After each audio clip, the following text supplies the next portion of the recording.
ಪ್ರತಿಯೊಬ್ಬನು ಸಾಕ್ಷಿಯಲ್ಲಿ ನೆಲೆಗೊಳ್ಳುವಂತೆ ಕೃಪೆ ಮಾಡಬೇಕು. ಆ ಕೃಪೆಯು ನಿನ್ನ ದಾಸನನ್ನು ಮರೆಸಿ ನಮ್ಮೊಂದಿಗೆ ಮಾತನಾಡುವ ವಾಕ್ಯದಿಂದ ಕರ್ತನ ಕೃಪೆ ಮಾಡಿಕೊಡಬೇಕಾದ ಪ್ರಾರ್ಥನೆ. ಸಾಕ್ಷಿಯಲ್ಲಿ ನೆಲೆಗೊಳ್ಳುವಂತೆಯೂ ಪ್ರತಿಯೊಬ್ಬರು ಸಾಕ್ಷಿಗಳಂತೆ ಕೃಪೆ ಮಾಡಿಕೊಡಬೇಕೆಂದು ಯೇಸುವಿನ ನಾಮದಲ್ಲಿ ಪ್ರಾರ್ಥಿಸ್ತೇನೆ. Hallelujah, hallelujah, hallelujah, hallelujah, hallelujah. ದೇವರ ಒಂದು ಮಹಾಕರುಣೆ ಪ್ರೀತಿ ನಮ್ಮ ಮೇಲೆ ಇರುವುದರಿಂದ, ಪ್ರೀತಿ ದೇವರ ಮಕ್ಕಳೇ, ದೇವರು ನಮ್ಮನ್ನು ಸಜೀವರ ಲೆಕ್ಕದಲ್ಲಿ ಇಟ್ಟಿದ್ದಾರೆ. ಯಾವ ಲೆಕ್ಕದಲ್ಲಿ ಇಟ್ಟಿದ್ದಾರೆ? ಸಜೀವರ ಲೆಕ್ಕ. ಸಜೀವರ ಅಂದ್ರೇನು? ದೇವರನ್ನು ಸ್ತುತಿಸಿ ಹೊಗಳು. ಜೀವಂತವಾಗಿದ್ದೀವಿ. ಇವತ್ತು ಮರಣದ ಲೆಕ್ಕದಲ್ಲಿ ಎಷ್ಟೋ ಜನ ಇದ್ದಾರೆ ಅಲ್ವಾ? ಆದರೆ ನಾವು ಜೀವಂತವಾಗಿ ಸಜೀವವಾಗಿದ್ದೀವಿ. ನಾವು ಜೀವಂತವಾಗಿರುವಂತೆ ದೇವರು ಅಂದರೆ ನಮ್ಮ ಬದುಕು ಪರಿಸ್ಥಿತಿ, ಆ ಪರಿಸ್ಥಿತಿಗೆ ತಕ್ಕಂತೆ ಬದುಕದೆ ದೇವರಿಗಾಗಿ ಬದುಕಬೇಕು. ಈಗ ನಾವೇನು ಮಾಡಿಬಿಡ್ತೀವಿ ಅಂದರೆ, ನಮ್ಮ ಪರಿಸ್ಥಿತಿಯಲ್ಲಿ ಹೊಂದ್ಕೊಂಡು ಹೋಗೋಣ. ಏನಂತೆ? ಪರಿಸ್ಥಿತಿಗೆ ಹೊಂದ್ಕೊಂಡು ಹೋಗೋಣ. ಈ ಪರಿಸ್ಥಿತಿಗೆ ಹೊಂದ್ಕೊಂಡು ಹೋಗೋಣ ಅನ್ನೋ ಪದನ ಅಥವಾ ಆ ವಿಷಯನ, ಆ ಕಾರ್ಯನ ಯಾವ್ಯಾವ ಸಂದರ್ಭಕ್ಕೆ ಉಪಯೋಗಿಸ್ಕೊಳ್ಬೇಕು ಆ ಸಭೆಗೆ ಉಪಯೋಗಿಸ್ಕೊಳ್ಬೇಕು.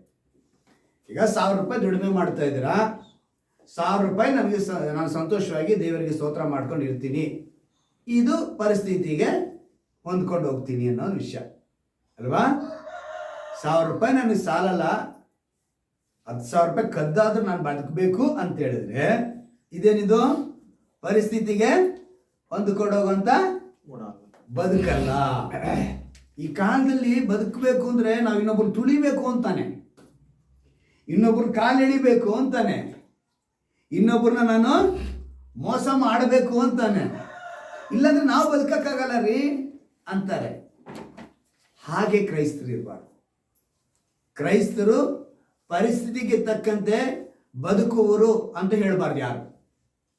ಎಲ್ಲ ಸ್ಥಿತಿಯಲ್ಲೂ, ಎಲ್ಲ ಪರಿಸ್ಥಿತಿಯಲ್ಲೂ, ಎಲ್ಲ ಸಂದರ್ಭದಲ್ಲೂ ಒಂದೇ ಥರ ಬದುಕುವನೇ ಕ್ರೈಸ್ತನು, ವಿಶ್ವಾಸಿ.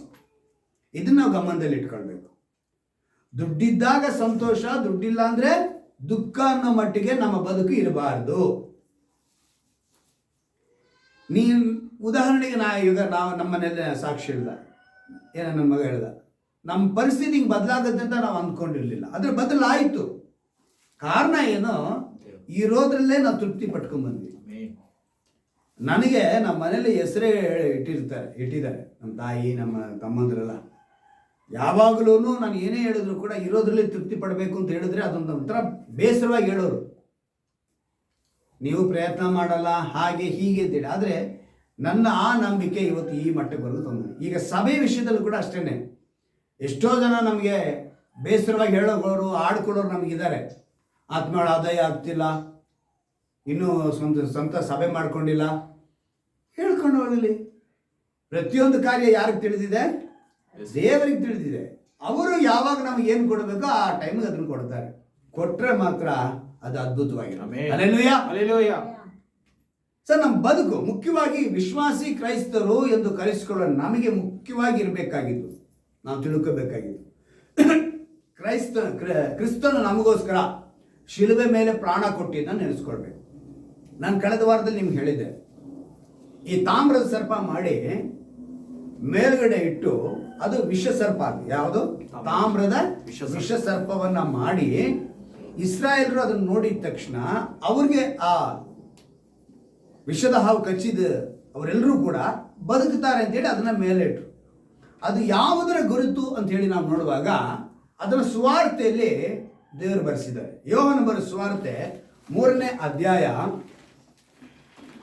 ಯೋಹಾನ ಬರೆದ ಸುವಾರ್ತೆ 3ನೇ ಅಧ್ಯಾಯ 14ನೇ ವಾಕ್ಯವನ್ನು ನಾವು ಗಮನಿಸುವಾಗ,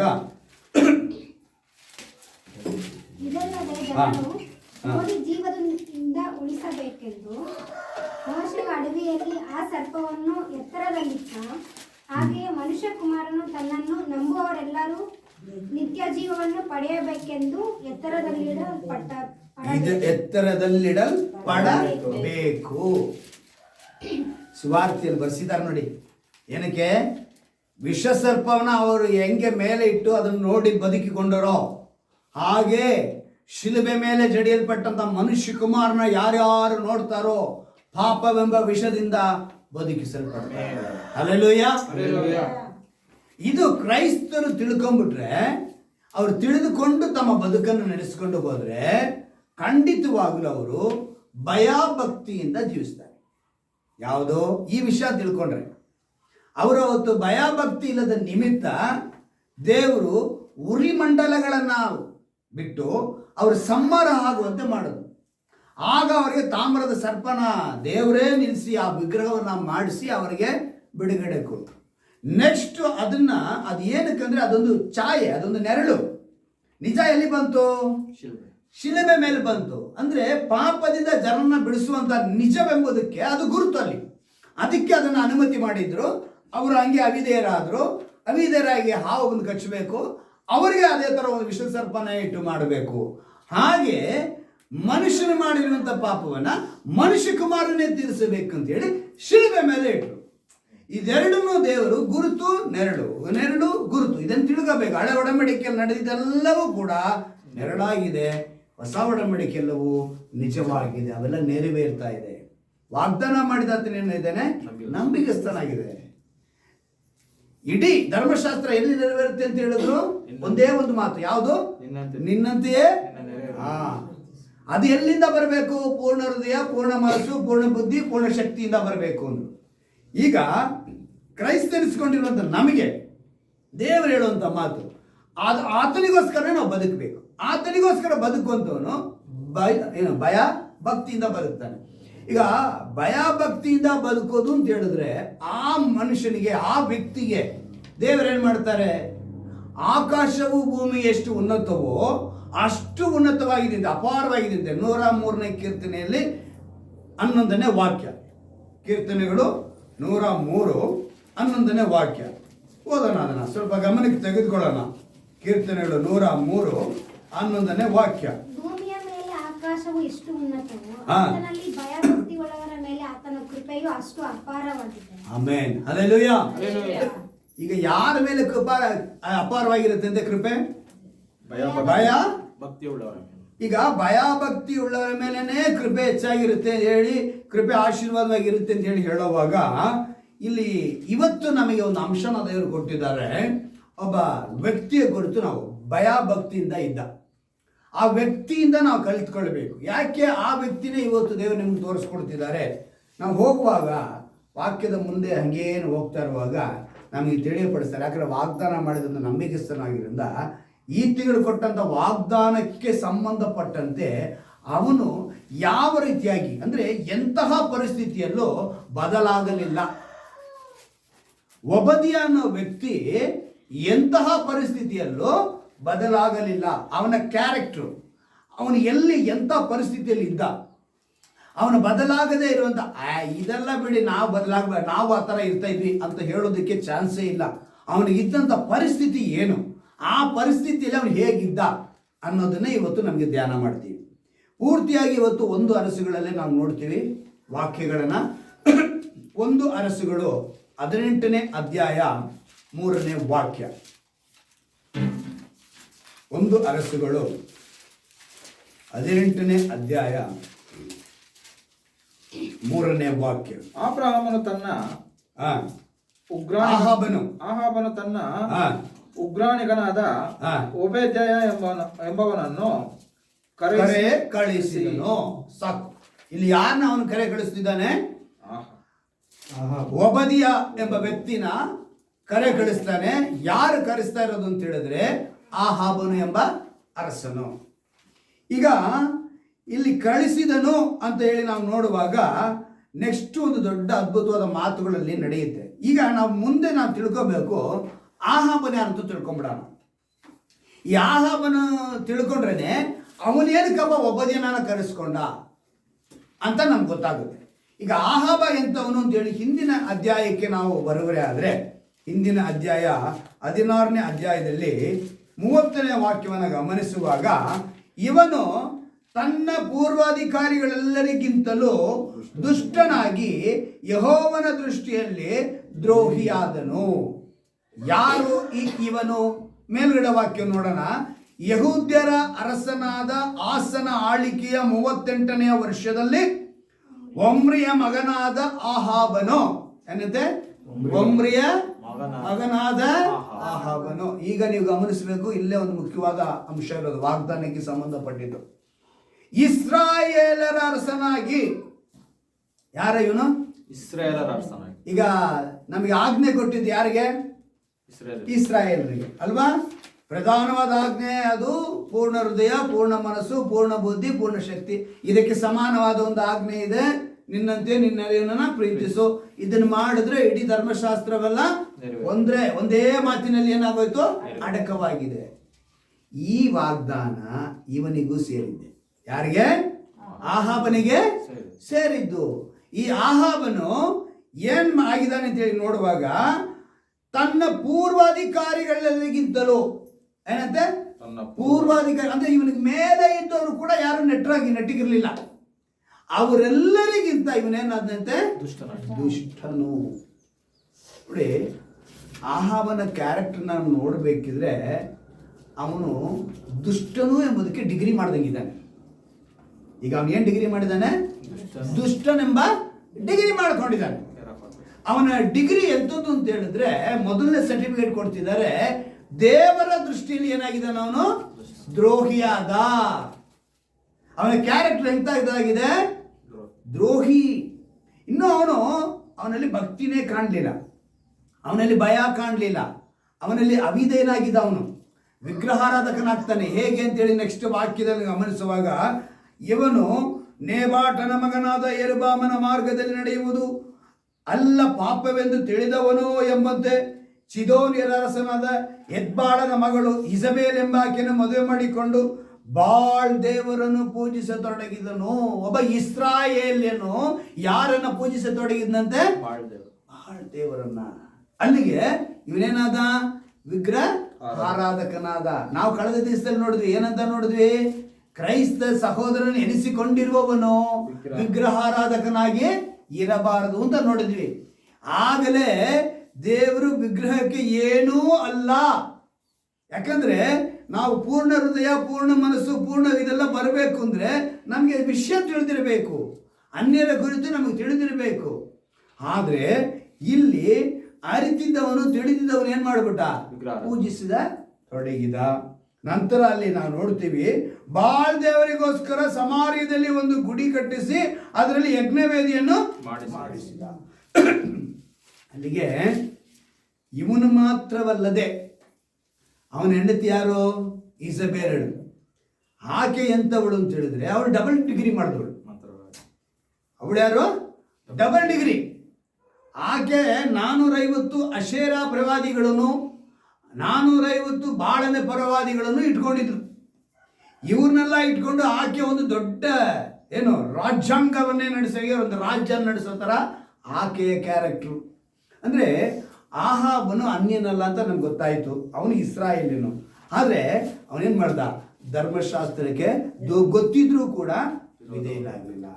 ಅವನು ತನ್ನ ಕಾಲದಲ್ಲಿ ಹೇಗೆ ಬದುಕಿದ್ದ ಅಂತೇಳಿ ನಾವು ಗಮನಿಸಿದ್ದೆ ಈ ವಾಕ್ಯಗಳು. ಅವನು ತನ್ನ ಕಾಲದಲ್ಲಿ ಹೆಂಗೆ ಬದುಕ್ತಿದ್ದಾನೆ?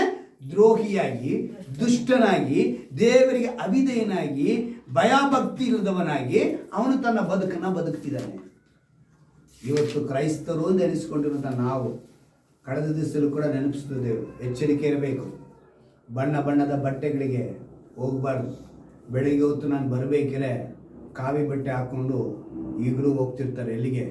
ಶಿವಾಜಿನಗರ ಬಸ್ ಸ್ಟ್ಯಾಂಡ್ ಹತ್ರ ಇರೋದು ಚರ್ಚಿಗೆ ಹೊರಡೋಗ್ತಾರೆ ಜನ. ಕಾವಿ ಡ್ರೆಸ್ ಹಾಕ್ಕೊಂಡು ಬೆಳಿಗ್ಗೆನೇ ಇರ್ತಾರೆ.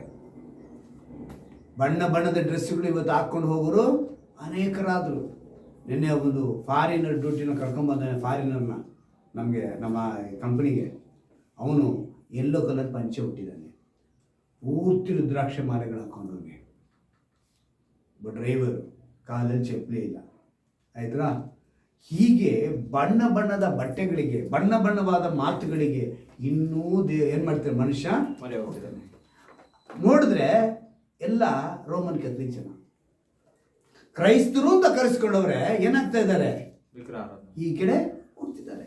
ದೇವರು ಎಚ್ಚರಿಕೆ ಪಡಿಸಿ ಧರ್ಮಶಾಸ್ತ್ರ ಅಂದರೆ ಏನು, ಹೊಸ ಒಡಂಬಡಿಕೆಯಲ್ಲಿ ಏನು ಹೇಳಿದ್ದಾರೆ, ಇದನ್ನು ಹೇಗೆ ತಿಳಿದುಕೊಳ್ಳಬೇಕು.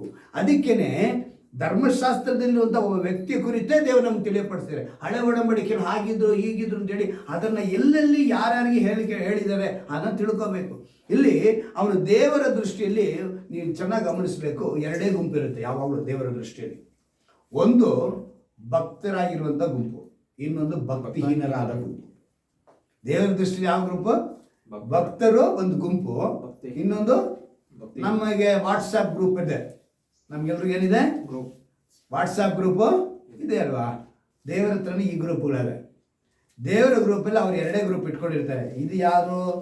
ವಾಟ್ಸಪ್ ಗ್ರೂಪಲ್ಲಿ ಅವ್ರ ಗ್ರೂಪಲ್ಲಿ ಭಕ್ತನು, ಇನ್ನೊಂದು ಗ್ರೂಪ್ ಯಾವುದು? ಭಕ್ತಿಹೀನರು. ಈಗ ನಾವು ಯಾವ ಗುಂಪಿಗೆ ಸೇರಿದವು? ನಾವು ಭಕ್ತರ ಗುಂಪಿಗೆ ಸೇರಿದ್ದೀವ ಅಥವಾ ಭಕ್ತಿಹೀನರ ಗುಂಪಿಗೆ ಸೇರಿದ್ದೀವ?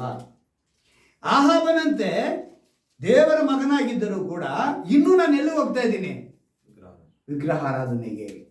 ಅದು ಏನಾದ್ರು ನನಗೆ ಒಳ್ಳೇದು ಮಾಡ್ಬಿಡಲ್ವಾ? ಏನಕ್ಕೆ ಇವನಲ್ಲಿ ಹೋದ ಅಂತೇಳಿ ನಾವು ಗಮನಿಸುವಾಗ ಇವರು ಎಲ್ಲಿಂದ ಎಲ್ಲಿಗೆ ಬಂದರು ಇಸ್ರಾಯೇಲರು ಅಂತ ಹೇಳಿದ್ರೆ, ಐಗುಪ್ತದಿಂದ ಪ್ರಯಾಣ ಬೆಳೆಸಿ ಕಾನಾನಿಗೆ ಕರ್ಕೊಂಡು ಹೋಗ್ತೀನಿ, ಹಾಲು ಜೇನು ಹರಿಯುವಂಥ ದೇಶ. ಸರಿ, ಆ ದೇಶದಲ್ಲಿ ಇದ್ದಂಥ ಕಾನಾನ್ಯರು ಎಂಥವರು ಅಂತೇಳಿ ದೇವರಿಗೆ ಚೆನ್ನಾಗೇ ಗೊತ್ತಿತ್ತು.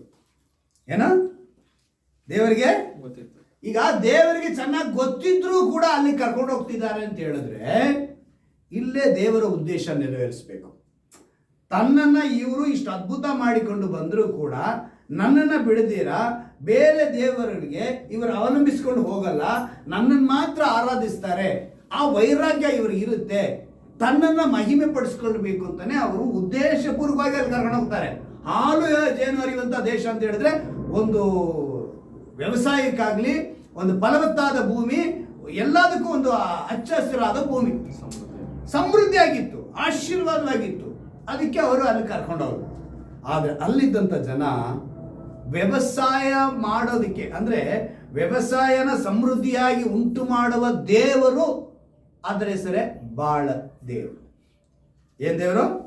ಬಾಳ್ ದೇವರು ಅಂತ ಹೇಳಿದ್ರೆ ಅರ್ಥ ಏನು? ವ್ಯವಸಾಯವನ್ನ ಸಮೃದ್ಧಿಯನ್ನುಂಟು ಮಾಡುವ ದೇವರು. ಆ ದೇವರಿಗೆ ಒಂದು ಹೆಸರಿಡಬೇಕು, ಅದು ಬಾಳ್ ದೇವರು. ಅದಕ್ಕೊಂದು ರೂಪ ಅನ್ಕೊಂಡ್ರು ಅದನ್ನ ಆರಾಧನೆ ಮಾಡಕ್ಕೆ ಶುರು ಮಾಡ್ಕೊಂಡ್ರು. ಇವರು ಇಲ್ಲಿಂದ ಇಷ್ಟು ಅದ್ಭುತ ಕಂಡು 10 ಅದ್ಭುತ ಮಾಡಿದ್ದಾರೆ. ಮಧ್ಯದಲ್ಲಿ ಮತ್ತೆ ಬಂದ ಮೇಲೆ ಬಂಡೆ ಹೊಡೆದಿದ್ದಾರೆ ನೀರು ಬರಕ್ಕೆ, ಮಣ್ಣಾ ಕೊಟ್ಟಿದ್ದಾರೆ ಅಲ್ವಾ? ಇದೆಲ್ಲ ಮಾಡಿದ್ದಲ್ಲದೆ ಸಾಕು ಅಂತೇಳಿ ಯೋರ್ದಾನ್ ನದಿನ ಎಲ್ಲ ಮಾಡ್ಕೊಂಡು ಅಲ್ಲಿಗೆ ಬಂದ್ರೆ ಸರಿ, ಇಷ್ಟು ಬೇಡಪ್ಪ, ಎರಿಗೋ ಕೋಟೆ ಅಲ್ವಾ, ಇದು ಬೇಡಪ್ಪ, ಇದಕ್ಕೆಲ್ಲ ಸಾಲದು ಅಂತೇಳಿ ಯೆಹೋಶುವ ಏನ್ ಮಾಡ್ತಾನೆ? ಸೂರ್ಯನ ನಿಲ್ಲಿಸ್ಬಿಡ್ತಾನೆ, ಚಂದ್ರನ ನಿಲ್ಲಿಸ್ಬಿಡ್ತಾನೆ. ಎಲ್ಲ ನೋಡಿ ಅಲ್ಲಿ ಹೋಗಿ ಅವ್ರು ಮಾಡ್ತಾ ಇದಾರಲ್ಲ, ಏನಂತೆ? ಬಾಳ್ದೇವರ ಪೂಜೆ. ಬಾಳ್ದೇವ್ರು ಏನಕ್ಕೆ? ವ್ಯವಸಾಯ ಚೆನ್ನಾಗಿ ಮಾಡ್ತಾರೆ, ಏನು ಬೆಳೆ ಚೆನ್ನಾಗಾಗುತ್ತೆ, ನನ್ ಫಲ ಕೊಡುತ್ತೆ ಅಂತ ಹೇಳ್ಬಿಟ್ಟು ಅದನ್ನ ಮಾಡಕ್ ತೊಡಗಿದ್ರಂತೆ. ಎಂಥ ಜನ ಆಗಿರ್ಬೇಕು ಇವರಲ್ವಾ? ಈ ಜನ ಈ ರೀತಿಯಾಗಿ ಅದೇ ಬೊಗ್ಗದವರಾಗಿ ದೇವರಿಗೆ ಅವಿಧೇಯರಾಗಿ ಇವರೇನ್ ಮಾಡಿದ್ರು? ಅಲ್ಲೋದ್ರು. ಆದರೆ ದೇವರು ವಾಗ್ದಾನ ಕೊಟ್ಟಿದ್ದಂಥ ಆ ವಾಗ್ದಾನವನ್ನ, ದೇವರು ಕೊಟ್ಟಂಥ ಆಜ್ಞೆಗಳನ್ನ ಅವರು ಅವಿಧೇಯರಾದರು. ಮೊಂಡತನ. ಇಸಬೇಲಳು ಭಕ್ತಿಗಿನರ ಗುಂಪಿಗೆ ಸೇರಿದವಳು. ಆ ಗುಂಪಿಗೆ ನಾವು ಸೇರಬಾರ್ದು. ಮಂಡತನ, ಅಹಂಕಾರ, ಗರ್ವ, ಅವಿಧೇಯತೆ, ಕ್ರೂರರಾಗಿ ನಡ್ಕೊಂಡವರು, ಕೊನೆಗೆ ಕೊಲೆಗಾರರು ಆಗೋದು. ಇಸಬೇಲಳು ಏನು ಮಾಡೋದು ಅಂತೇಳಿ 18ನೇ ಅಧ್ಯಾಯ ನೋಡಿ, ಆಕೆ ಏನು ಮಾಡ್ತಾಳೆ ಅಂತ ಹೇಳಿದ್ರೆ ಬರೆಯಲ್ಪಟ್ಟಿದೆ. 18ನೇ ಅಧ್ಯಾಯದಲ್ಲಿ 16ನೇ ವಾಕ್ಯವನ್ನು ಓದ್ತೀನಿ, ಗಮನ ಇಟ್ಟು ಕೇಳಿ. ಒಬದ್ಯನು ಆಹಾಬನ ಬಳಿಗೆ ಹೋಗಿ ಅವನಿಗೆ ಈ ಮಾತನ್ನು ತಿಳಿಸಿದನು. ಆಹಾಬನು ಎಲಿಯನನ್ನು ಎದುರುಗೊಳ್ಳುವುದಕ್ಕಾಗಿ ಹೊರಟು ಹೋಗಿ ಅವನನ್ನು ಕಂಡ ಕೂಡಲೇ, ಇಸ್ರಾಯೇಲರಿಗೆ ಆಪತ್ತನ್ನು ಬರಮಾಡಿದವನೇ ನೀನು ಬಂದಿಯಾ ಅಂದನು. ಏನಂತ? ಇಸ್ರಾಯೇಲರಿಗೆ ಆಪತ್ತು. ಈಗ ಎಲಿಯ ಏನ್ ಹೇಳ್ತಾರೆ ನೋಡಿ, ಇವ್ರು ಏನ್ ಮಾಡ್ತಿದ್ದಾರೆ? ಇವರು ವಿಗ್ರಹಾರಾಧಕರಾಗ್ಬಿಟ್ಟು ಬಂದಿರುವಂತ ಆಪತ್ತು ಏನು ಅಂತೇಳಿ ನಮ್ಗೆಲ್ರಿಗೂ ಚೆನ್ನಾಗಿ ಗೊತ್ತಿರೋದೆ. ಏನು? 3 ವರ್ಷ 6 ತಿಂಗಳು ಏನಿಲ್ಲ, ಮಳೆ ಇಲ್ಲ. ಈ 3 ವರ್ಷ 6 ತಿಂಗಳು ಮಳೆ ಇಲ್ಲದಕ್ಕೆ ಕಾರಣ ಏನು ಅಂತೇಳಿ ನಾವು ಹಿನ್ನೆಲೆ ನೋಡಿದ್ರೆ, ಇವ್ರು ಯಾರನ್ನ ಪೂಜೆ ಮಾಡ್ತಿದ್ದಾರೆ? ಬಾಳನ್ನ ಏನಕ್ಕೆ ಪೂಜೆ ಮಾಡಿದ್ರು? ಮಳೆ ಬರಲಿ ಅಂತ. ನಿಮಗೆ ಏನ್ ಬೇಕೋ ಅದನ್ನೇ ಹೊಡಿತಾರೆ. ದೇವರು ನೋಡಿದ್ರು, ಓ ನೀವು ಆ ಹೆಸರಲ್ಲಿ ಮಾಡಿರೋದಕ್ಕೆ ಅದನ್ನೇ ನಿಲ್ಲಿಸ್ತೀನಿ. ಚಾಲೆಂಜ್, ಸವಾಲು. ಈಗ ನಾವೆಲ್ಲ ಯಾವ ಸವಾಲು? ಕ್ರಿಸ್ತನ ಮಕ್ಕಳು. ನಾವು ಸೈತಾನಿಗೆ ಸವಾಲು ಬಿಡುವ ಸಂತತಿ ನಾವು ಅಲ್ವಾ? ದೇವರು ಆ ಸವಾಲನ್ನು ತೆಗೆದುಕೊಂಡು ಏನ್ ಮಾಡಿದ್ರು? ಅದನ್ನೇ ನಿಲ್ಲಿಸ್ತೀನಿ ಮಾಡ್ರು. ಏನ್ ಮಾಡ್ತೀರಿ ಮಾಡಿ? 3 ವರ್ಷ 6 ತಿಂಗಳು. ಆಗ ಎಲಿಯನಲ್ಲಿ ಹೇಳಿ ಕಳಿಸ್ತಾರೆ, ಎಲಿಯಾ ಮಳೆ ಬರ್ಸ್ತೀನಿ ಅಂತ ಹೋಗಿ ಹೇಳಪ್ಪ. ಎಂಥದ್ದು? ಘೋರಕ್ಷಾಮ. ಬರೀ ಕ್ಷಾಮನೂ ಅಲ್ಲ, ಏನಂತದು? ಘೋರಕ್ಷಾಮ. 3 ವರ್ಷ 6 ತಿಂಗಳು ಯೋಚನೆ ಮಾಡಿ. ಹುಲ್ಲಿಲ್ಲ, ಮೇವಿಲ್ಲ, ಬೆಳೆ ಇಲ್ಲ, ಒಂದು ಗಿಡ ಮರದಲ್ಲಿ ಕೂಡ ಕಾಯಿ ಇಲ್ಲ, ಏನಿಲ್ಲ. 18ನೇ ಅಧ್ಯಾಯದಲ್ಲಿ ಒಂದು ಮಾತು ಬರೆಯಲ್ಪಟ್ಟಿದೆ, 5ನೇ ವಾಕ್ಯ. ಆಹಾಬನು ಬುಗ್ಗೆ ಹಳ್ಳಗಳಿಗೆ ಹೋಗಿ ಅವುಗಳಲ್ಲಿ ಹುಲ್ಲು ಸಿಕ್ಕುತ್ತದೋ ನೋಡೋಣ, ಸಿಕ್ಕುವುದಾದರೆ ನಮ್ಮ ಕುದುರೆಗಳು ಹೆಸರುಕತ್ತೆಗಳು ಉಳಿಯುವವು, ಇಲ್ಲವಾದರೆ ಎಲ್ಲೂ ಸತ್ತು ಹೋಗುವವು ಎಂದು ಹೇಳಿ ಸಂಚಾರಕ್ಕಾಗಿ ದೇಶವನ್ನು 2 ಭಾಗ ಮಾಡಿ ಒಂದು ಭಾಗಕ್ಕೆ ಒಬ್ಬ ಜನನ್ನು ಕಳಿಸಿ ಇನ್ನೊಂದು ಭಾಗಕ್ಕೆ ತಾನೇ ಹೊರಟು ಹೋದನು. ಕುದುರೆಗಾರಿ ಏನಾದ್ರು ಸಿಕ್ಬಿಡುತ್ತೆ, ಅವು ಚೆನ್ನಾಗಿರತ್ತ ನಾವು ಪ್ರಯಾಣ ಬೆಳೆಸೋದಕ್ಕೆ ಅಂಥೇಳಿ ಅಷ್ಟು ಮಾತ್ರಕ್ಕೆ ಪಶುಗಳಿಗೆ ಕೂಡ ಏನಿಲ್ಲ, ಮೇವು ಇಲ್ಲ. ಅಂಥ ಒಂದು ಬರಗಾಲದಲ್ಲಿ ದೇವರು ಚಾಲೆಂಜ್ ಮಾಡಿ ಆ ಒಂದು ಘಟನೆ ನಡೆಯುತ್ತೆ. ಅಂಥ ಸಮಯದಲ್ಲಿ, ಇಂಥ ಬರಗಾಲ ಬಂದಿರೋ ಸಮಯದಲ್ಲಿ ಈ ಬರಗಾಲ ಬರೋದಕ್ಕೆ ನೀನೇ ಕಾರಣ ಅಂತೇಳಿ ಆಹಾಬನು ಯಾರು ಹೇಳ್ತಿದ್ದಾನೆ? ಎಲಿಯನಿಗೆ ಹೇಳ್ತಿದ್ದಾನೆ. ಆಗ ಎಲಿಯನ್ ಏನು ಹೇಳ್ತಿದ್ದಾನೆ ನೋಡಿ, ಅದಕ್ಕೆ ಅವನು ಅವರಿಗೆ, ಆಪತ್ತನ್ನು ಬರಮಾಡಿದವನು ನಾನಲ್ಲ, ಯೆಹೋವನ ಆಜ್ಞೆಗಳನ್ನು ಉಲ್ಲಂಘಿಸಿ ಬಾಳನ ವಿಗ್ರಹಗಳನ್ನು ಪೂಜಿಸಿದ ನೀನು ನಿನ್ನ ಮನೆಯವರು ಅದಕ್ಕೆ ಕಾರಣರು ಅಂತ ಹೇಳ್ದ ಎಲಿಯ. ನಮ್ಮ ಮನೆಗೆ, ನಮ್ಮ ಕುಟುಂಬಗಳಿಗೆ ಏನಾದರೂ ಕಾರಣ, ನಮಗೇನಾದ್ರು ಒಂದು ಶೋಧನೆ, ನಮಗೇನಾದ್ರು ಒಂದು ತೊಂದರೆ ಅಂದರೆ ನಾವೇ ಅದಕ್ಕೆ ಕಾರಣರಾಗ್ತೀವಿ. ದೇವರು ಕಾರಣರೇ ಆಗಲ್ಲ. ನಾವು ದಾರಿ ತಪ್ಪಿದ್ದೀವಿ, ದೇವರ ಆಜ್ಞೆಯಿಂದ ಎಡವುತ್ತಾ ಇದ್ದೀವಿ, ನಾವು ದೇವರ ಮಾತಿಂದ ಎಲ್ಲೋ ತಪ್ಪಿ ಹೋಗ್ತಾ ಇದ್ದೀವಿ. ಆ ತಪ್ಪಿ ಹೋದದಕ್ಕೆ ಶಿಕ್ಷೆ ನಾವೇ ತಗೊಂಡಿರೋದೇ ಹೊರತು ನಮ್ಮ ತಪ್ಪುಗಳಿಗೆ, ನಮ್ಮ ಅಪರಾಧಗಳಿಗೆ ತಕ್ಕಂತೆ ದೇವರು ಇನ್ನೂ ಶಿಕ್ಷಿಸಲಿಲ್ಲ. ಚೆನ್ನಾಗಿ ಅರ್ಥ ಮಾಡ್ಕೊಂಡಿದ್ರ?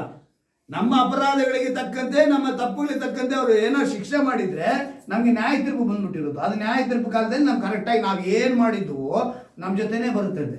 ಅವನವನ ಕ್ರಿಯೆಗಳು, ಅವನವನ ಪ್ರತಿಫಲವು ಅವನ ಕೈಯಲ್ಲೇ ಇದೆ. ಯಾವಾಗ ನ್ಯಾಯ ತೀರ್ಪಿನ ಕಾಲದಲ್ಲಿ ಅದನ್ನು ಕೊಡ್ತಾರೆ. ಆದರೆ ಅಲ್ಲಿವರೆಗೂ ಏನು ಮಾಡ್ತಾರೆ? ಶಿಕ್ಷಿಸೋದಿಲ್ಲ, ಬಿಟ್ಟಿದ್ದಾರೆ. ಗಾಳ ಹಾಕಿ ಬಿಟ್ಟಿದ್ದಾರೆ, ಹಿಡ್ಕೊಂತಾರೆ. ನ್ಯಾಯ ತೀರ್ಪಿನ ಕಾಲದಲ್ಲಿ ಇಟ್ಕೊಳ್ತಾರೆ, ಆವತ್ತು ಶಿಕ್ಷೆ ಬೀಳುತ್ತೆ. ಇವತ್ತಿಗೂ ನಮಗೋಸ್ಕರ ಯೇಸು ಕ್ರಿಸ್ತನು ಪರಿತಪ್ಪಿಸುವನಾಗಿ ತಂದೆಯಾದ ದೇವರ ಬಳಿ ಮಾತು ಕೇಳ್ತಾನೆ ಇದ್ದಾರೆ, ಒಂದು ಚಾನ್ಸ್ ಕೊಡು. ಅಂದು ಅಬ್ರಹಾಮ್ನು ಯಾವ ಪಟ್ಟಣ? ಸೊದೋಮ್ ಗೊಮೋರ ಪಟ್ಟಣಕ್ಕೆ 5 ಮಂದಿ, ಎಲ್ಲಿ 10 ಮಂದಿ ಹಿಂಗೆ ಅಂತ ಬೇಡ್ಕೊಂಡು ಹೋದ್ನಲ್ಲ. ಏನಕ್ಕೆ? ಅದರ ಗುರಿತು ಅಂದ್ರೆ ಅವತ್ತು ಅಬ್ರಹಾಮನ ಗುರುತು, ಇವತ್ತು ಏಸಪ್ಪ ಗುರುತು. ಏಸಪ್ಪ ಇವತ್ತು ಇನ್ನೊಂದು 5 ನಿಮಿಷ, ಇನ್ನೊಂದು ಅರ್ಧ ಗಂಟೆ, ಇನ್ನೊಂದು 1 ಅವರ್ 2 ಅವರ್, ಅವರ ದಿವಸದಲ್ಲಿ 1 ವರ್ಷ 1 ದಿನ ಏನಾಗೈತೆ? 1000 ವರ್ಷ 1 ದಿನ ಅಲ್ವಾ? 6 ದಿನ ನಡೆದೈತೆ ಅವ್ರ ಕಾಲಕ್ಕೆ. ಎಷ್ಟು ದಿವಸ ನಡೆದೈತೆ? 6 ದಿವಸ. ನಮ್ಮ ಲೆಕ್ಕಕ್ಕೆ 6000 ವರ್ಷ ಲೆಕ್ಕ ಹೇಳಿದ್ದೀನಿ ನಾನು ನಿಮಗೆ. 6000 ವರ್ಷ ಅವ್ರ ಲೆಕ್ಕಕ್ಕೆ 6 ದಿನ ನಡೆದಿರೋದು. ನೀವು ಸೂರ್ಯನ ಕಿರಣ ಅಲ್ಲಿಂದ ಇಲ್ಲಿಗೆ ಬರೋದಕ್ಕೆ ನೀವು ಗೂಗಲಲ್ಲಿ ಸರ್ಚ್ ಮಾಡಿ ನೋಡಿ, ಎಷ್ಟು ಕಿಲೋಮೀಟ್ರ್ ಎಷ್ಟು ಬೇಗ ಅಂತೇಳಿ ಬರೀತಾರೆ. ಅದನ್ನ ಲೆಕ್ಕ ಮಾಡಿದ್ರೆ ಎಷ್ಟೋ ವರ್ಷಗಳು ಬೇಕು. ಆದರೆ 1 ಸೆಕೆಂಡಲ್ಲಿ ಒಂದು ಬೀಳ್ತಾ ಇದೆ. ಏನೋ ಸೂರ್ಯ 1 ನಿಮಿಷಕ್ಕೆ ನಮ್ಗೆ ಕಣ್ಣು ಮುಚ್ಚಿ ಕಾಣ್ತೀವಿ, ಸೂರ್ಯನ ಕಿರಣಕ್ಕೆ ನಾವು ಬೀಳ್ತಾ ಇದ್ದೀವಿ. ಎಷ್ಟು ಮಹತ್ವವುಳ್ಳ ದೇವರು ಅನ್ನೋದನ್ನ ಮರಿತಾ ಇದ್ದಾರೆ ಮನುಷ್ಯ. ದೇವರು ಎಚ್ಚರಿಕೆ ಪಡಿಸಿ ಅವ್ರಿಗೆ ಹೇಳ್ತಿದ್ದಾರೆ. ಹೇಳಿದ್ರೆ ಅವಿಧೇಯರಾಗ್ಬಿಟ್ರು. ಬಾಳನು ನಿಜವಾದ ದೇವರಾಗಿದ್ದಾನ ಅಂದರೆ ಪರೀಕ್ಷೆ ಅಲ್ಲಿಗೆ ಇಟ್ಟರು. ನಿಜ ಆಗಿದ್ರೆ ಬಂದ್ಬಿಡ್ಲಿ ಮಳೆ. ಚಾಲೆಂಜ್, ಸವಾಲ್ ನಂದು ಸವಾಲ್, ನಿನ್ನ ಸವಾಲ್ ನೀನು ಮಾಡು ಅಂಥೇಳಿ ಎಲಿಯನ ಮೂಲಕ ದೇವರು ಮಾಡಿದ್ರು. ಅವರಿಗೆ ಒಳ್ಳೇದು ಆಗಲಿಲ್ಲ, ಅದ್ಭುತ ನಡೀಲಿಲ್ಲ, ಅತಿಶಯ ನಡೀಲಿಲ್ಲ. ಸತ್ಯವೇದ ಏನಂತ ಹೇಳಿದ್ರೆ, ಒಂದು ವೇಳೆ ಈಗ ಕೆಲವು ಪ್ರಶ್ನೆ ಮಾಡ್ತಾರೆ, ಅಂದರೆ ಅಷ್ಟು ದಿವಸ ಅವರು ಕಾನಾನ್ ದೇಶದಲ್ಲಿ ಅವ್ರಿಗೆ ಮಳೆ ಬಂದಿರಲಿಲ್ವಾ? ಅಷ್ಟು ದಿವಸ ಅವ್ರ ಕುಟುಂಬಗಳಿಗೆ ಒಳ್ಳೇದು ಆಗೇ ಇರಲಿಲ್ವಾ? ಅವ್ರು ಅಷ್ಟು ದಿವಸ ಅವರೆಲ್ಲ ಚೆನ್ನಾಗಿ ಬದುಕಲೇ ಇರಲಿಲ್ವಾ? ಅವರೇನು ಶ್ರೀಮಂತರಲ್ಲಿ ಇಲ್ಲಿ ಯಾರು ಇರಲಿಲ್ವಾ? ನಮ್ಮ ಪ್ರಶ್ನೆ ಬರುತ್ತೆ. ಬಂದಿತ್ತು. ಅದಕ್ಕೆ ದೇವರು ಹೊಸ ಒಡಂಬಡಿಕೆಯಲ್ಲಿ ಒಂದು ಮಾತನ್ನು ಬರೆಸಿದ್ದಾರೆ. ಮತ್ತಾಯನ ಬರೆಸುವಾರ್ತೆ 5ನೇ ಅಧ್ಯಾಯದಲ್ಲಿ, ಮತ್ತಾಯನ ಬರೆಸುವಾರ್ತೆ ಪರ್ವತ ಪ್ರಸಂಗದಲ್ಲಿ ಈ ಮಾತನ್ನು ಹೇಳಿ ತೋರಿಸ್ತಾರೆ. ಎಲ್ಲರನ್ನೂ ಕುಂಡಿಸ್ಕೊಂಡು ದೇವರು ಹೇಳ್ತಾರೆ ಈ ಮಾತನ್ನು. 43ನೇ ವಾಕ್ಯವನ್ನು ಓದ್ತೀನಿ, ಚೆನ್ನಾಗಿ ಗಮನ ಇಟ್ಟು ಕೇಳಿ. ಮತ್ತಾಯನ ಬರೆದ ಸುವಾರ್ತೆ 5ನೇ ಅಧ್ಯಾಯ 43ರಿಂದ, ನಿನ್ನ ನೆರೆಯವನನ್ನು ಪ್ರೀತಿಸಿ ನಿನ್ನ ವೈರಿಯನ್ನು ಹಗೆ ಮಾಡಬೇಕೆಂದು ಹೇಳಿಯದೆ ಎಂಬುದಾಗಿ ಕೇಳಿದ್ದೀರಷ್ಟೇ. ಆದರೆ ನಾನು ನಿಮಗೆ ಹೇಳುವುದೇನೆಂದರೆ, ನಿಮ್ಮ ವೈರಿಗಳನ್ನು ಪ್ರೀತಿಸಿರಿ, ನಿಮ್ಮ ಹಿಂಸೆ ಪಡೆಯೋದಕ್ಕೋಸ್ಕರ ದೇವರನ್ನು ಪ್ರಾರ್ಥಿಸಿರಿ. ಹೀಗೆ ಮಾಡಿದರೆ ನೀವು ಪರಲೋಕದಲ್ಲಿರುವ ನಿಮ್ಮ ತಂದೆಗೆ ಮಕ್ಕಳಾಗುವಿರಿ. ನಾವು ಪರಲೋಕದಲ್ಲಿರುವ ನಮ್ಮ ತಂದೆಗೆ ಮಕ್ಕಳಾಗಬೇಕು ಅಂದರೆ ನಾವು ಯಾರನ್ನು ಪ್ರೀತಿಸಬೇಕು? ವೈರಿನ ಪ್ರೀತಿಸಬೇಕು. ನಾವೇನು ಮಾಡ್ತಿದ್ದೀವಿ ಅಂತೇಳಿ ಅದನ್ನು ಬರೆಸ್ತಿದ್ದಾರೆ. ಏನಂತ ಹೇಳ್ತಾರೆ, ಇಲ್ಲಿಗೆ ನಮ್ಮ ಪಾಯಿಂಟ್ ಇರೋದು. ಯಾಕಂತ ಹೇಳಿದ್ರೆ ಅವ್ರಿಗೇನು ಈ ವಿಶ್ವಾಸ ಆಗರೆ ಇವರು ನಮ್ಮ ಲೆಕ್ಕದಲ್ಲಿ ಎಷ್ಟೋ ಜನ ಇದ್ದಾರೆ, ಅನ್ಯರು ಎಷ್ಟೋ ಜನ ಇದ್ದಾರೆ ಸುತ್ತಲೂ ಮುತ್ತಲು ಅಲ್ವಾ. ಅಂಥವ್ರಿಗೆಲ್ಲ ಸೇರಿ ಈ ಮಾತನ್ನು ದೇವರು ಬರೆಸಿರೋದು. ಏನಂತ ಹೇಳ್ತಾರೆ, ಆತನು ಕೆಟ್ಟವರ ಮೇಲೆಯೂ ಒಳ್ಳೆಯವರ ಮೇಲೆಯೂ ತನ್ನ ಸೂರ್ಯನು ಮೂಡುವಂತೆ ಮಾಡುತ್ತಾನೆ. ಈಗ ಸೂರ್ಯನನ್ನು ಕೆಟ್ಟವರಿಗೆ ಮಾತ್ರ ಮುಚ್ಚಿಕ್ಬಿಟ್ಟು ಒಳ್ಳೆಯವ್ರಿಗೆ ಮಾತ್ರ ಮಾಡ್ತೀನಿ ಅಂತೇಳಿ ಮಾಡಿಲ್ಲ. ನಂತರ ಹೇಳ್ತಾರೆ, ನೀತಿವಂತರ ಮೇಲೆಯೂ ಅನೀತಿವಂತರ ಮೇಲೆಯೂ ಮಳೆ ಸುರಿಸುತ್ತಾರೆ. ಈ ಲಿಸ್ಟಲ್ಲಿ ಯಾರಿದ್ದಾರೆ ಇವಾಗ? ಕಾನಾನ್ಯರಿದ್ದಾರೆ. ಅವರು ನೀತಿವಂತರ ಅನೀತಿವಂತರ ಪ್ರಶ್ನೆ ಇಲ್ಲ. ಆದರೆ ಇವಾಗ ಅಲ್ಲಿ ಯಾರಿದ್ದಾರೆ? ಇಸ್ರಾಯೇಲರು ಇದ್ದಾರೆ. ಇಸ್ರಾಯೇಲ್ನಲ್ಲಿ ಹೋಗ್ಬೇಕು. ಇಸ್ರಾಯೇಲ್ನಲ್ಲಿ ಹೋಗ್ಬೇಕು. ನಾ ದೇಶ ಹಾಲು ಜನರಿ ದೇಶವಾಗಿರ್ಬೇಕು. ಅದು ಹಾಲು ಜನರಿ ದೇಶವಾಗಿದ್ರೆ ಅದು ಅಲ್ಲಿ ಕೆಟ್ಟವ್ರು ಇದ್ರೂ ಕೂಡ ಏನ್ ಮಾಡಿರ್ಬೇಕು? ದೇವರು ಮಳೆ ಸುರಿಸಿರ್ಬೇಕು. ಯಾಕಂದ್ರೆ ಇಲ್ಲಿಂದ ಜನ ಅಲ್ಲಿಗೆ ಹೋಗ್ಬೇಕು. ಹಾಲು ಜೇನು ಅಂತ ಹೇಳಿದಾರಲ್ಲ, ನಿಮ್ಮನ್ನ ಒಳ್ಳೆ ಸ್ಥಳದಲ್ಲಿ ಇಡ್ತೀನಿ ಅಂತ ಹೇಳಿದಾರಲ್ಲ. ಸೊ ಕೆಟ್ಟವರ ಮೇಲೂ ಏನಾಗೈತಲ್ಲಿ ಮಳೆ ಸುರಿದೈತೆ. ಅವರು ಫಸಲಾಗಿ. ಆದ್ರೆ ಅಲ್ಲಿ ತನ್ನನ್ನ ಮಹಿಮೆ ಪಡಿಸ್ಕೊಳ್ಳೋದಕ್ಕೆ ವೈರಾಗ್ಯವಾಗಿ ನಿಂತ್ಕೊಂಡ್ರು. ಹಾಗಾಗಿ ಚಾಲೆಂಜ್ ಮಾಡಿದ್ರು 3 ವರ್ಷ 6 ತಿಂಗಳು. ಈಗ ಏನೇನು ಮೂಲಕ ಹೇಳಿ ಕಳಿಸಿದ್ರು, ಆಹಾಬನಿಗೆ ಹೇಳಿದ್ರು. ಆಹಾಬನ್ ಏನ್ ಮಾಡ್ತಾನೆ? ಈಗಲೇ ನಾವು ಬಂದಿದ್ದು ಆಗಲೇ ಹೇಳಿದ್ರ ಏನು, ಒಬದ್ಯನಿಗೆ ಕರೆ ಕಳಿಸಿದನು. ಈಗ ಒಬದ್ಯ ಕ್ಯಾರೆಕ್ಟರ್ ನಾವು ಈಗ ಇಲ್ಲಿ ನಾವು ನೋಡ್ತಾ ಇರೋ ಕ್ಯಾರೆಕ್ಟರ್ ಎಲ್ಲ ಯಾರ್ದು ಅಂತ ಹೇಳಿದ್ರೆ ಆಹಾಬನ ಕ್ಯಾರೆಕ್ಟ್ರು, ಇಸಬೇಲಳ ಕ್ಯಾರೆಕ್ಟ್ರು. ಗಂಡ ಹೆಂಡತಿ ಇವರಿಬ್ರು ದೇವರ ದೃಷ್ಟಿಯಲ್ಲಿ ದ್ರೋಹಿಯಾಗಿ ನಿಂತಿದ್ದಾರೆ. ಅವರ ಕ್ಯಾರೆಕ್ಟರ್ ಬೇರೆ ತರ ಇದೆ. ದುಷ್ಟರೆಂಬ ಡಿಗ್ರಿ ಹೊಂದಿದವರ ಮಧ್ಯದಲ್ಲಿ ಒಬದ್ಯ ಇದ್ದಾನೆ. ಯಾರ ಮಧ್ಯದಲ್ಲಿ? ದುಷ್ಟರು ದ್ರೋಹಿಗಳು ಅಂತ ಈ ಡಿಗ್ರಿ ಮಾಡಿದಲ್ಲ, ಡಿಗ್ರಿ ಪ್ಲಸ್ ಡಬಲ್ ಡಿಗ್ರಿ. ಗಂಡ ಡಿಗ್ರಿ, ಹೆಂಡತಿ ಡಬಲ್ ಡಿಗ್ರಿ ಮಾಡಿರೋಳು. ಯಾಕಂದ್ರೆ ಅವಳು ಕೊಲೆ ಮಾಡ್ತಾ ಇದ್ದಾಳೆ. ಇವರ ಮಧ್ಯದಲ್ಲಿ ಇವನು ಏನ್ ಮಾಡ್ದ, ಇವನು ಹೇಗಿದ್ದ ಅಂತೇಳಿ ನಾವು 18ನೇ ಅಧ್ಯಾಯದಲ್ಲಿ ನೋಡ್ಕೊಳ್ಳೋಣ. 1 ಅರಸುಗಳು 18ನೇ ಅಧ್ಯಾಯ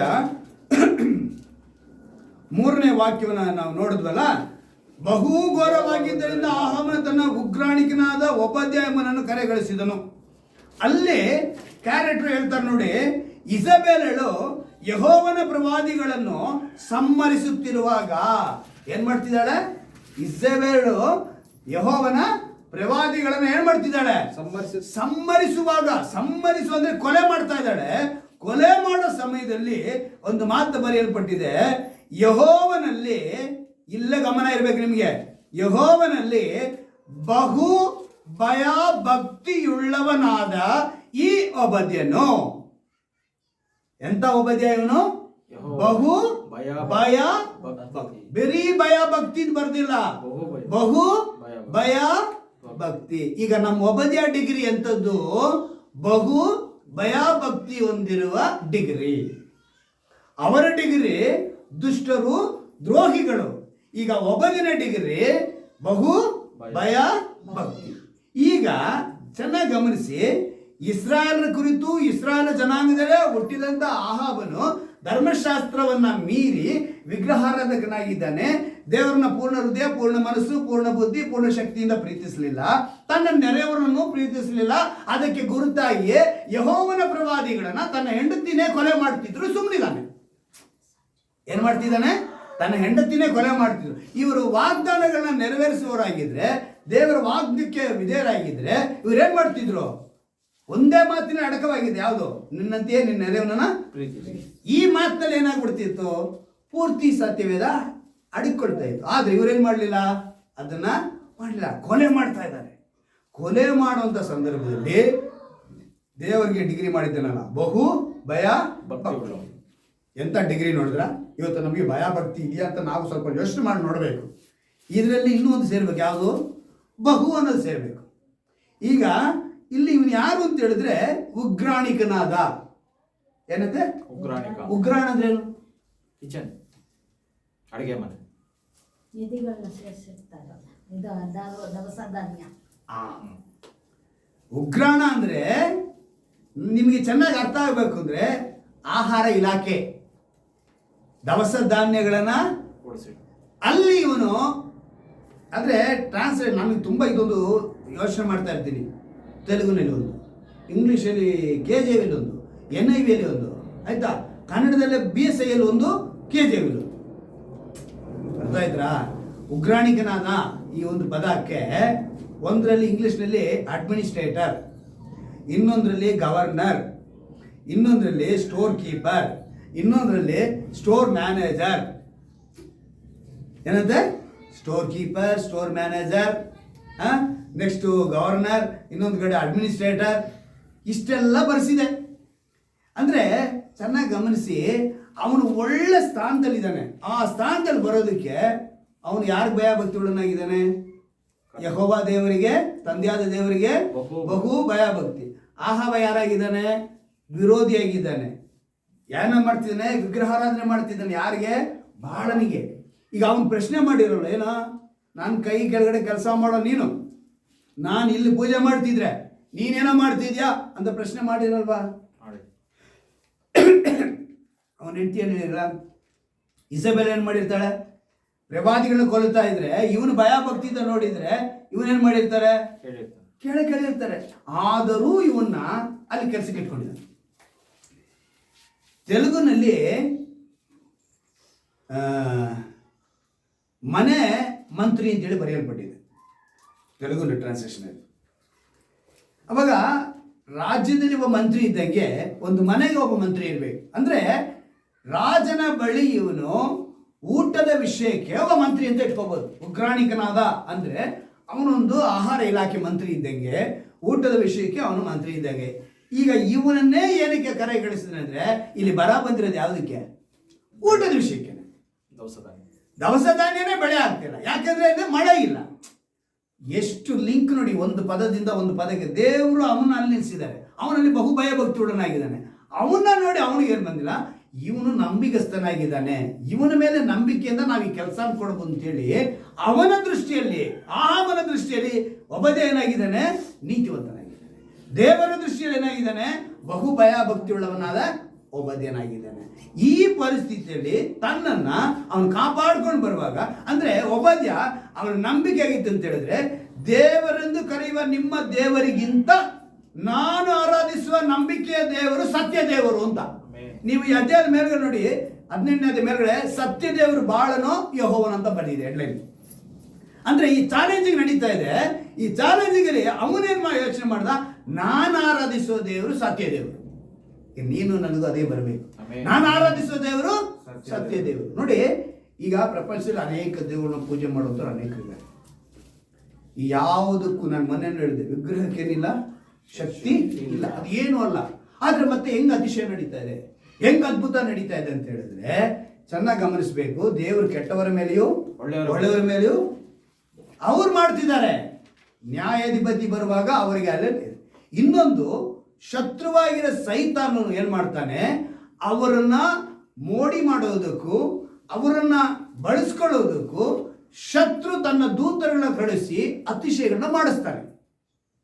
ನಿನ್ನೆ ಒಂದು 6 ಜನರನ್ನ ಈ ಕುಂಭಮೇಳದಲ್ಲಿ ಶ್ರೀಮಂತರಾದ ಸಾಧುಗಳು ಅಂತೇಳಿ ತೋರಿಸೋದು. ಏನಂತೆ? ಶ್ರೀಮಂತರ ಅಂದ್ರೆ ಅಂಬಾನಿಗಿಂತ ದೊಡ್ಡವರಂತೆ ಸಾಧುಗಳು. ಒಬ್ಬ ಟ್ರ್ಯಾಕ್ಟ್ರು, ಆ ಟ್ರ್ಯಾಕ್ಟರ್ ಬೆಲೆ 2.5 ಕೋಟಿ ಅಂತೆ. ಸಾಮಾನ್ಯವಾಗಿ ಒಂದು ಟ್ರ್ಯಾಕ್ಟರ್ ಬೆಲೆ ಎಷ್ಟಿರ್ಬೋದು? 20 ಲಕ್ಷ 25 ಲಕ್ಷ. ಆದ್ರೆ ಅವ್ರ ಟ್ರ್ಯಾಕ್ಟರ್ ಎಷ್ಟು ಗೊತ್ತಾ? 2.5 ಕೋಟಿ ಅಂತೆ. ಅವ್ರ ಟ್ರ್ಯಾಕ್ಟರ್ ಬಾಬಾ, ಅವ್ರ ಹೆಸರೇ ಟ್ರ್ಯಾಕ್ಟರ್ ಬಾಬಾ. ಇನ್ನು ಹೆಸರು ಹೇಳಿದ್ರು ಬಿಡಿ, ಅವರೆಲ್ಲ ನಮ್ಮ ಬೇಡ. ನಾ ಏನು ಹೇಳಿದ್ ಅಂದ್ರೆ, ಅಷ್ಟೆಲ್ಲ ಶ್ರೀಮಂತರಾಗಿ ಅವರು ಇದ್ದಾರೆ. ದೇವರಲ್ಲಿ ಅವರಿಗಿಂತ ನನ್ನಲ್ಲಿ ವಾಸ ಮಾಡೋದು ದೊಡ್ಡವನು ಅಂತೇಳಿ ಒಬ್ಬದೇ ಏನ್ ಮಾಡಿದ? ಸ್ಥಿರವಾಗಿದ್ದ. ತನ್ನ ಮನಸ್ಸಿನಲ್ಲಿ ಅವನು ಸ್ಥಿರ ಮನಸ್ಸನ್ನು ನೆಲೆಗೊಂಡಿದ್ದ. ಅವನು ಯಾವತ್ತೂ ಬೀಳಲಿಲ್ಲ. ಇಲ್ಲಿ ಈ ಒಬ್ಬದಿನ ಕ್ಯಾರೆಕ್ಟರ್ ನಾವು ಗಮನಿಸುವಾಗ ಮುಖ್ಯವಾಗಿ ತಿಳ್ಕೊಬೇಕಾಗಿದ್ದು 4ನೇ ವಾಕ್ಯದಲ್ಲಿ ನಾವು ಗಮನಿಸ್ತೀವಿ ನೋಡಿ. ಬಹು ಭಯಭಕ್ತಿ ಒಳನಾದ ಈ ಒಬ್ಬದಿಯನ್ನು 100 ಮಂದಿ ಪ್ರವಾದಿಗಳನ್ನು ತೆಗೆದುಕೊಂಡು ಅವರನ್ನು 50 ಮಂದಿಯನ್ನಾಗಿ ಗವಿಗಳಲ್ಲಿ ಅಡಗಿಸಿಟ್ಟು ಅವರಿಗೆ ಅನ್ನಪಾನಗಳನ್ನು ಕೊಟ್ಟು ಸಾಕುತ್ತಿದ್ದನು. ಸಾಕುತ್ತಿದ್ದನು. ಇಲ್ಲಿದೆ ನೋಡಿ ಅವನ ಕ್ಯಾರೆಕ್ಟರ್. ದೇವರು ಹೇಳೋ ಏನದು, ನಿನ್ನಂತೆ ನಿನ್ನ ದೇವರನ್ನ ಪ್ರೀತಿಸಿದನು. ಈಗ ಏನ್ ಮಾಡ್ತಿದ್ದಾನೆ ಒಬ್ಬದ್ಯ? 200 ಜನ ಪ್ರವಾದಿ. ಒಂದು ಈಗ ಈಗ ಇಲ್ಲಿ 150 ಅಂತ ಬಂದಿದೆ. ಎಷ್ಟು ಬರೆದಿದೆ ನೋಡಿ, 100 ಮಂದಿ ಪ್ರವಾದಿಗಳನ್ನು ತೆಗೆದುಕೊಂಡು ಅವರನ್ನು 50 ಅಂದ್ರೆ ಒಂದು 100 ಮಂದಿ ಪ್ರವಾದಿಗಳನ್ನ 50 ಡಿವೈಡ್ ಮಾಡಿದ್ದಾನೆ. ಗವಿನಲ್ಲಿ ಇಟ್ಟಿದ್ದಾನೆ. ಗವಿ ಅಂದ್ರೆ ಏನು? ಗುಹೆ. ಗುಹೆಗಳಲ್ಲಿ ಸಾಮಾನ್ಯವಾಗಿ ಕ್ರೂರ ಮೃಗಗಳು ವಾಸ ಮಾಡ್ತವೆ. ಅವುಗಳು ತನ್ನ ಮನೆ ವಾಸ ಮಾಡ್ಕೊಂಡು ಇರ್ತವೆ. ಅವೇನು ಎಲ್ಲ ಸೌಕರ್ಯ ಇರ್ತಾವ? ಗವಿ ಅಂದ್ರೆ ಏನು ಸೌಕರ್ಯ ಇರುವಂಥದ್ದ? ಆದ್ರೆ ಅಂತ ಗವಿನ ಹುಡುಕಿ ಇವನು ತಗೊಂಡೋಗಿ ಅಲ್ಲಿ ಇಟ್ಬಿಟ್ಟಿದ್ದಾನೆ. ಯಾರನ್ನ? ಯೆಹೋವನ ಪ್ರವಾದಿಗಳನ್ನ ಇಟ್ಟುಬಿಟ್ಟಿದ್ದಾನೆ. 50 ಆಗಿ ಇಟ್ಟಿದ್ದಾನೆ. ಇಲ್ಲಿ ಗಮನಿಸಬೇಕಾಗಿದೆ ಏನಂತ ಹೇಳಿದ್ರೆ, ಅಡಗಿಸಿಟ್ಟು ಅವರಿಗೆ ಅನ್ನಪಾನಗಳನ್ನ. ಯೋಚನೆ ಮಾಡ್ರಿ, ಈಗ ಇಸಬೆಲಳು ಯೆಹೋವನ ಪ್ರವಾದಿಗಳನ್ನ ಕೊಲ್ತಾ ಇದ್ದಾಳೆ. ಇವನೇನೋ 100 ಜನ ತಗೊಂಡೋಗಿ ಬಚ್ಚಿಟ್ಟಿಕ್ಕಿದ್ದಾನೆ. ಅವರೆಲ್ಲ ತಲೆಮರೆಸ್ಕೊಂಡಿದ್ದಾರೆ. ಅವರು ಕಾಲರೆತ್ಕೊಂಡು ತಿರುಗಾಡುವಂಥ ಪರಿಸ್ಥಿತಿಯಲ್ಲಿ ಯಾರು ಪ್ರವಾದಿಗಳು ಇಲ್ಲ. ಈಗ ಇವನ ಪರಿಸ್ಥಿತಿ ಏನು? ನಂಬಿಗಸ್ತನಾಗಿ ಆಹಾಬನ ಹತ್ರ ಕೆಲಸ ಮಾಡ್ತಿದ್ದಾನೆ. ಇವನ ಮೇಲೆ ನಂಬಿಕೆ ಇಟ್ಟು ಉಗ್ರಾಣಿಕನಾಗಿ ಇಟ್ಟಿದ್ದಾರೆ. ಈಗ ಅವನಿಗೆ ನಾನು ದ್ರೋಹ ಮಾಡೋಂಗಿಲ್ಲ. ಯಾರಿಗೆ? ಆಹಾಬನಿಗೆ. ಇಲ್ಲಿ ಮಳೆ ಬೇರೆ ಇಲ್ಲ, ಬೆಳೆ ಇಲ್ಲ. ಇಲ್ಲಿ ನೋಡಿದ್ರೆ ಬರ. ಈಗ ಮಳೆ ಬಂದ್ರೇನೆ ಬೆಳೆ ಬರಬೇಕು. ಇಡೀ ದೇಶಕ್ಕೆ ಬರ ಇದೆ. ಆದ್ರೆ 100 ಮಂದಿಗೆ ಅನ್ನಪಾನಗಳನ್ನ ಇವನು ಕೊಟ್ಟ. ನಮ್ಮ ತರ ಬಿರಿಯಾನಿ ತಿಂದಿರ್ತಾರ, ಇಲ್ಲ ಮುದ್ದೆ ಮಾಡ್ಕೊಂಡಿರ್ತಾರ? ಆ ಕಾಲದಲ್ಲಿ ಬೇಕು ಅಂತ ಹೇಳಿದ್ರೆ, ಹೇಳ್ಬೇಕು ಅಂತ ಹೇಳಿದ್ರೆ ರೊಟ್ಟಿ ಮಾಡ್ಕೊಂಡಿದ್ರು ಅಲ್ವಾ? ನಮ್ಗೆ ಗ್ಯಾಸ್ ಇದೆ, ಹೊಗೆ ಕಾಣಿಸಲ್ಲ. ಸೀಮೆಣ್ಣೆ ಸ್ಟವ್ ಮಾಡಿದ್ರು ಸ್ವಲ್ಪ ಹೊಗೆ ಕಾಣುತ್ತೆ. ಒಲೆ ಉರಿಸಿದ್ರೆ ಹೊಗೆ ಬರುತ್ತೆ. 100 ಜನಕ್ಕೆ ರೊಟ್ಟಿ ಹೆಂಗ್ ಮಾಡ್ದ? ಎಷ್ಟು ಅವನು ತಲೆ ಉಪಯೋಗಿಸಿ ಆಹಾಬನಿಗೂ ಇಸಬೆಲಳಿಗೂ ಗೊತ್ತಿಲ್ಲದಂತೆ 100 ಜನಕ್ಕೆ ರೊಟ್ಟಿ ಹೆಂಗ್ ಮಾಡಿರ್ತಾನೆ.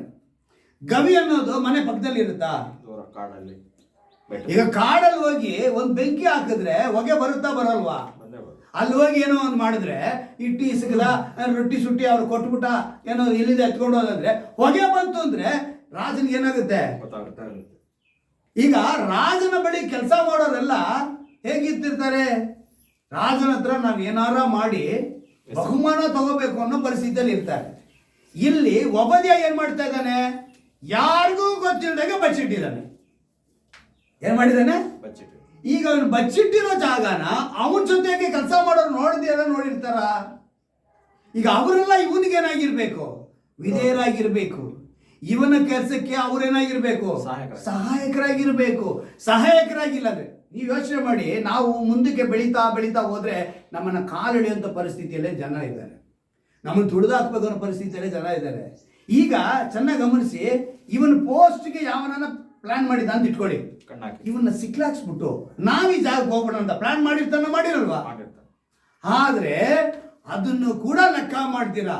ನನ್ನ ಕೆಲಸ ಹೋಗ್ಬೋದು, ಒಂದು ವೇಳೆ ನನಗೆ ಏನಾರು ಆಗ್ಬೋದು. ಆದ್ರೆ ಅವನು ಯಾರು ಭಯ ಭಕ್ತಿಯಿಂದ ಇದ್ದ? ಯೆಹೋವನಿಗೆ ಭಯ ಭಕ್ತಿಯಿಂದ ಇದ್ದು ಅವ್ರಿಗೆ ಅನ್ನಪಾನಗಳನ್ನು ಒದಗಿಸಿ. ಅಂದ್ರೆ ಅವನ ಕ್ಯಾರೆಕ್ಟರ್ ಹೆಂಗಿತ್ತು? ಒಬ್ಬದೇ ಕ್ಯಾರೆಕ್ಟರು ದೇವರಿಗೆ ಮಾತ್ರ. ಅವನು ಎಂಥ ಪರಿಸ್ಥಿತಿ, ಅದಕ್ಕೆ ಇವತ್ತು ಅಂಶನೇ ಎಂತಹ ಪರಿಸ್ಥಿತಿಯಲ್ಲೂ ಬದಲಾಗದ ಒಬ್ಬದಿಯ. ಏನಂತೆ? ಎಂತಹ ಪರಿಸ್ಥಿತಿಯಲ್ಲೂ ಬದಲಾಗದ ಒಬ್ಬದಿಯ. ನಾವೆಲ್ಲ ಇವತ್ತು ಪರಿಸ್ಥಿತಿಗೆ ತಕ್ಕನಾಗೆ ತಾಳ ಆಗ್ತಾ ಇದ್ದೀವಿ. ಸ್ವಲ್ಪ ನಮಗೆ ಸರಿ ಇಲ್ಲ ಅಂದ್ರೂ ಕೂಡ ನಾವೇನು ಮಾಡ್ತೀವಿ? ರೆಸ್ಟ್ ತಗೊಳ್ಳೋಣ, ನಾಳೆ ನೋಡ್ಕೊಳ್ಳೋಣ. ಅದೇ ಕೆಲಸಕ್ಕೆ ಆ ಥರ ಹೇಳ್ತಾರ. ಒಂದು ಬಿಲ್ಡಿಂಗ್ ಒಪ್ಸ್ಕೊಂಡಿವಿ, ಕಷ್ಟಪಟ್ಟ ನಾವೇನು ಮಾಡ್ತೀವಿ? ಮುಗಿಸ್ಕೊಳ್ಳೇ ಬೇಕು ಅಂತ ಹೋಗ್ತೀವಿ. ಕೀ ಕೊಡಬೇಕು, ಹೋಗ್ಬಿಡ್ತೀವಿ, ಮಾಡಬೇಕು. ಕಷ್ಟನ ಸುಖನ ಅವನ ಮುಂದೆ ಹೋಗಿ ಅಲ್ಲಿ ಮೇಲೆ ನೆಲದ ಮೇಲೆ ಬಿದ್ಕೊಂಡ್ಬಿಟ್ರೆ ಪರವಾಗಿಲ್ಲ. ಅದೇನು ಮಾಡ್ತಾರೆ? ಹೋಗ್ಬಿಡ್ತಾರೆ. ಆದರೆ ದೇವರ ರಾಜ್ಯಕ್ಕೆ, ದೇವರ ವಿಷಯಕ್ಕೆ ನಮ್ಗೇನಾಗಿದೆ? ಅಸಡ್ಡೆ. ದೇವರು ಯೋಚನೆ ಮಾಡ್ತಿದ್ದಾರೆ. ಯೋಚನೆ ಮಾಡಿ ನಮಗೆ ವಾಕ್ಯಗಳನ್ನು ಕಳಿಸ್ತಿದ್ದಾರೆ. ಸೂಲಿಬೆಲೆ ಗ್ರಾಮದಲ್ಲಿರುವಂಥ ನಿಮ್ಮ ಮೇಲೆ ದೇವರ ಪ್ರೀತಿನಿಟ್ಟು ನಿಮ್ಮನ್ನು ವಾಕ್ಯದಲ್ಲಿ ಬೆಳೆಸಬೇಕು ಅಂತ ಯೋಚನೆ ಮಾಡಿದ್ದಾರೆ. ನಾವು ಸ್ವಲ್ಪ ಜನವಾಗಿದ್ದರೂ ಕೂಡ ನಾವು ಯೋಚನೆ ಮಾಡಬೇಕು.